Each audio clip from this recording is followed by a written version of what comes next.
The Catholic Church has recently finished the Christmas season. Whereas Advent is a period of preparation for Christmas, wherein we look inward in order to identify and remove those obstacles to us being truly open to receiving and living out the moral and spiritual message of the Incarnation, Christmas and the Christmas season, on the other hand, represents a time to more directly reflect upon the nature and implications of the Incarnation itself. One Christmas-related liturgical song that I find to be particularly profound is a hymn recited by Christians of the Byzantine tradition during the Liturgy of the Hours on Christmas.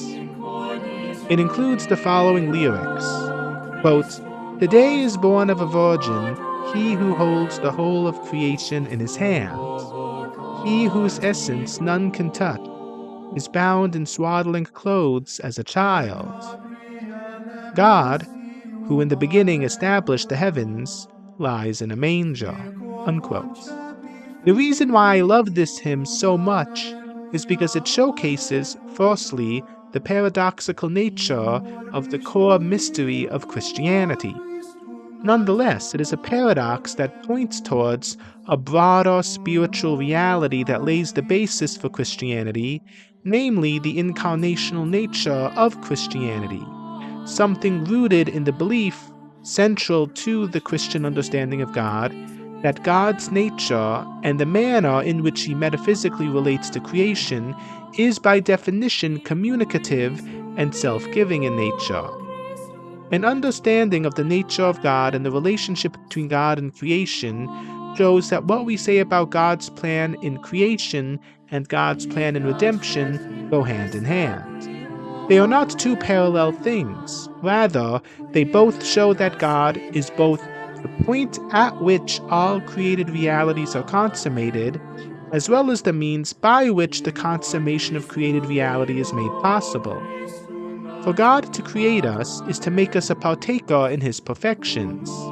Human life, therefore, is by definition oriented towards a transcendent divine end. That whereby God draws us back to our proper end, namely the incarnation of his Son, our Lord Jesus Christ, exemplifies this fact to a particularly profound degree. To begin, even just the act of creation itself showcases the communicative nature of the divine. God is the source of all existence, all goodness, all wisdom, all virtue, all mercy, all justice, all life, and all love.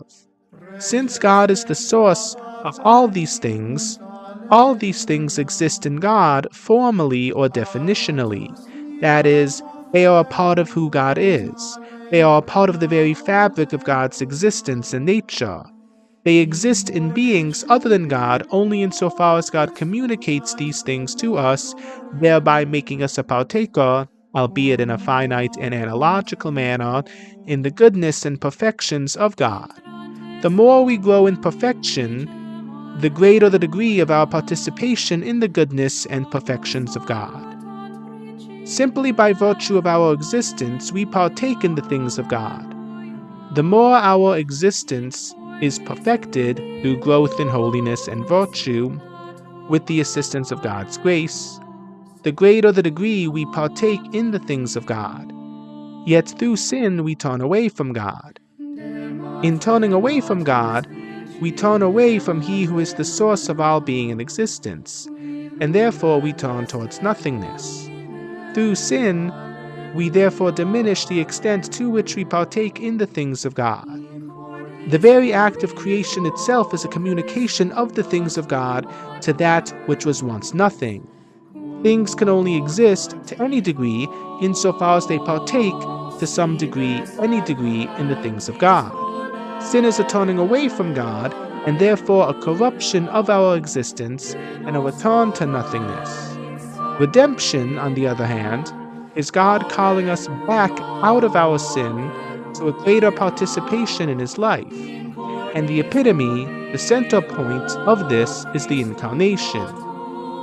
If the act of creation is an act of God sharing with us his goodness and perfection, and redemption is the act of God calling us back to such a state, The Incarnation represents the highest of both elements. What more intimate form of God calling us back to Himself can there be than for a transcendent, infinite God to descend from His lofty heights and literally enter into our realm of existence? On the other hand, what greater means can there be for creation to partake in the things of God than for God to partake in the things of creation? Finite goods and finite existence are united to He who is the source and author of all goodness and existence. He who is infinite, unbounded goodness and love condescends to appear under the veil of finite goods, finite expressions of love.